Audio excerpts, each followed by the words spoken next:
awali limesha kufanyika zoezi kama hili, lakini wananchi wamekuwa wakati mwingine wanalaumu kwamba muda unaotolewa ni kama muda mchache, kwa sababu huu muda kuna mwingine anaweza kawa labda alikuwa yuko safari kikazi, amerudi lakini muda umekwisha, ama mwingine alikuwa anaumwa amelazwa lakini muda wa kuhakiki umekwisha.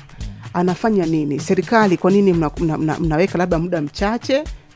Pengine mmeona kwamba wale ambao wanakuwa wako safarini vile ama walipata matatizo hawana haja kushiriki kwenye hili zoezi, na pengine sasa wanakosa haki yao ya kupiga kura baadaye. Wagogo wanasema time is our vile enemy. Madamu muda haujawahi kutosha hata siku moja. Trust me, muda haujawahi kutosha. Mimi nakumbuka tangu tuko wadogo tuko shule na nyinyi mmesoma, si ndio? Ndio. Unajiandaa kwa mtihani kwa miezi 3 miezi 4. Siku ya mtihani unasema muda unatosha mtihani. Haujawahi kutosha. Haujawahi kutosha. Kija kwenye kazi hapa kuna watu wanafanya kazi masaa 9, mwingine anabaki mpaka saa 4 usiku. Kazi inaisha. Kesho inaendelea nayo. Time haijawahi kuwa imetosha. Lakini kwa kuwa tumeumbwa na maarifa katika muda huo mchache ambao otherwise yupo, na unajua maelekezo ya tume na ratiba ya tume, sio serikali pase. Hili ni jambo linafanyika kwa uhuru na democratically, na kile chama pia kiko huru, ndio maana inaitwa ni Tume Huru ya Taifa ya Uchaguzi. Kwa watu di Texas kwenye serikali, tume inaandaa ratiba kwa kuangalia workload iliyo mbele yake, kufika katika majimbo yote ya uchaguzi, kufanya hili zoezi. Wakiweka mwezi mzima, yani maana yake unaweza kukuta muda wa uchaguzi unafika watu hawajakamilisha kwa hiyo muda mchache uliopo, maana yake maarifa gani sasa yafanyike ili kusudi watu wapate taarifa na waweze kushiriki. Na ndio jambo la msingi. Lakini la pili ni hili la tulikuwa na zoezi lile la awali ifanyike kwa wiki 2, ili nakuja sasa kwa wiki 1. Wao wanaosema walikuwa wamesafiri na nini.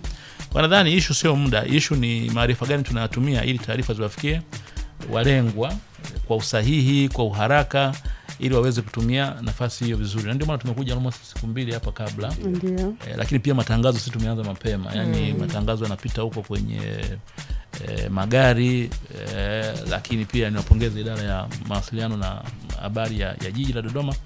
Wamekuwa wakitangaza kwenye social pages za jiji, kwenye pages za ofisi ya mkuu wa wilaya. Tumekuwa pia tukiweka hiyo countdown, na watu wengi wanatembelea huko. Na leo kama unavyoona sasa tumeanza media tour, na ni bahati tumeanza na CFM, bila shaka sababu ninaipenda sana 103.3.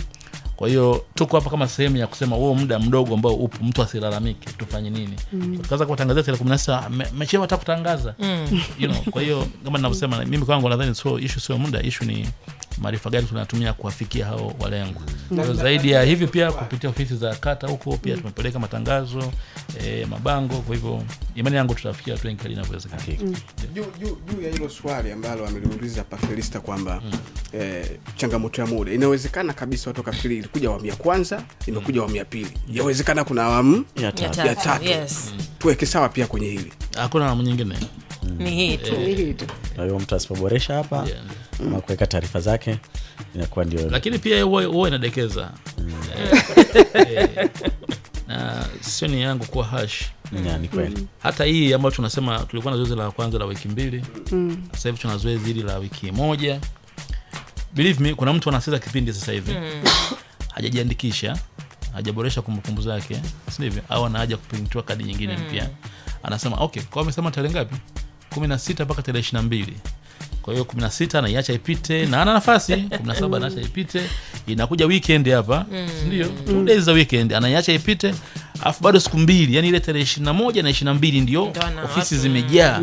Alafu anafika pale pana msongamano, nitakuja baadaye imetokea dharura, nitaenda kesho simu nyingi, mkuu hatuwezi kuongezewa muda. He had the whole week ya kufanya maamuzi, na alikuwa na nafasi, akasema bado kuna muda. Na wanasema muda haujawahi kutosha. Ni vile tunavoweka vipaumbele. Pengine swali hili mlengo wake huu ni kwamba watu waelewe nini umuhimu wa zoezi hili. Umuhimu wa zoezi hili ni kwamba wewe Mtanzania mwenye sifa na umri huo unakuruhusu kufanya hivyo, si ndio? Unapata nafasi ya kuiweka serikali madarakani. Unapata nafasi ya kusema nani awe diwani wako. Kwa maneno mengine, changamoto zile na fursa za kwenye kata yako. Nani achukue dhamana ya kuzielewa na kupata maoni ya wakazi wengine kule wakata, si ndio? Ndio. Ombele view ni 1 2 3, changamoto hizi na hizi na hizi. Hebu zipeleke kwenye kwenye kapu ambalo lina rasilimali za wilaya yetu kwa maana halmashauri, sivyo? Ukadebate, ukajenge hoja kule, fedha zije, tutumie fursa kwa maendeleo au tubadilishe changamoto kwa fursa, tupige tu maendeleo. Wewe una nafasi ya kuongea hivyo kwa kura yako. That's the message, unajua. Vivyo hivyo kwa mbunge. Liko bunge Jamhuri ya Muungano wa Tanzania, pale tunagawana keki ya taifa pale, si ndio? Kila mbunge ana debate, keki ije kwenye eneo la kada vipaumbele vya wilaya. Tunahitaji mtu wa kwenda pale akafanya hiyo kazi vizuri. Ni nani watajitokeza wengi, upate nafasi ya kuwasikiliza, baadaye useme bana katika hawa yule pale yule atafanya kazi hiyo vizuri kwa jinsi ninavyoona. Ili uamue yule sasa, maana lazima umpigie kura. Kwa hiyo huwezi kumpigia kura diwani wala mbunge wako. Similarly, nani katika hao walijitokeza wanataka kuwa rais wa nchi?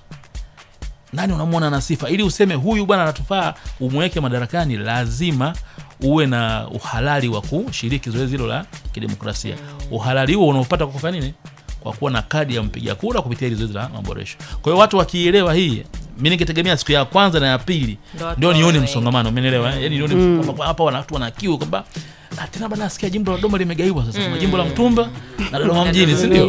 Yaani nione nyomi la watu bana, nataka tuwaweke sasa maungi hapo wawili watusaidie maendeleo yaende haraka. Kwa hiyo hii pia mtusaidie watu wa media houses.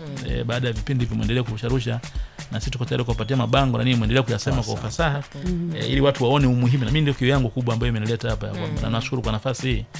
Watu wajue umuhimu wa zoezi lenyewe. Yaani sio tu jambo la alimradi kama nina kadi ya mpiga kura, nitaitumia sio nikakamatwa na polisi, nitaitumia sio nikienda hapo nitaonyesha sio benki sio nipate huduma. No. Unakwenda kudecide nani anakuwa kiongozi wako. Unakwenda kusema okay, nisipofanya huu mchakato ataingia pale mtu bogus, atakuwa diwani wangu pale. Na changamoto hafikiki kwenye shughuli zetu, hajitokezi, lakini hukumeka madarakani una nguvu ya kumtaka matokeo. Ili tuwatake wafanye kazi zao na tuwajibishe, tuna nafasi sasa ya kushiriki kuja kuwaweka madarakani. Sawa, Mheshimiwa Samani, kuna swali hapa